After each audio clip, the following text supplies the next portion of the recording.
Chilpéric Ier est le roi du royaume de Soissons de 561 à 584.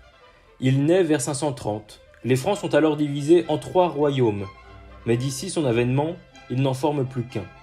Il est le fils du roi Clotaire Ier le Vieux et l'une de ses épouses, Arégonde. En 542, il participe à des combats contre les Saxons et il en ressort victorieux. Il aide aussi à la capture de Schramm en 560. En 561, à la mort de Clotaire, il hérite du royaume de Soissons et ses 3 demi-frères ont aussi leur parti. Il tente de les devancer et de prendre Paris et son trésor, mais devant une potentielle coalition, il est contraint de tout céder.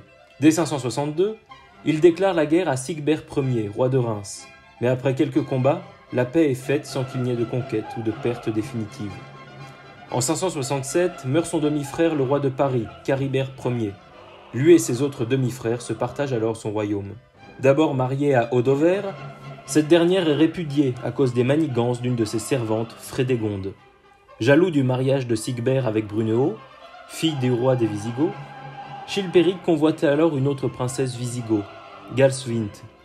Le mariage est fait sans problème, mais peu après le beau-père de Chilpéric meurt. L'union n'a donc plus aucune utilité politique. S'il la répudie, il devra lui rendre sa dot. Il choisit alors de la faire étrangler dans son sommeil par un esclave en 568.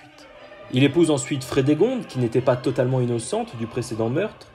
Cela anime naturellement une rivalité avec Brunehaut et Sigebert, qui devant l'hostilité de Chilpéric lui déclare la guerre.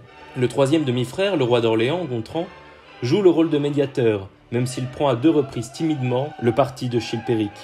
Chilpéric perd la guerre, un de ses fils est tué, et il doit se réfugier à Tournai, qui est ensuite assiégé directement par Sigebert. C'est là que celui que tous voyaient comme le successeur de Clovis est assassiné par des esclaves envoyés par Frédégonde. Si Chilpéric regagne son territoire, la guerre continue avec Brunehaut et son fils Childebert II. De plus, le fils du roi, Mérové, trahi pour le compte de Brunehaut, est finalement assassiné par Frédégonde. En fin de règne, Chilpéric lance des campagnes qui n'aboutissent pas, tantôt contre les Bretons, tantôt contre Gontran. Voici, en orange, l'étendue de son territoire, environ la moitié du royaume des Francs. Chilpéric perd la vie dans une embuscade en 584 à Chelles. Certaines sources incriminent son épouse, mais rien ne le prouve avec certitude. Ce roi qui a déclenché des décennies de guerre civile n'est pas regretté, que ce soit du peuple ou des chroniqueurs de l'époque.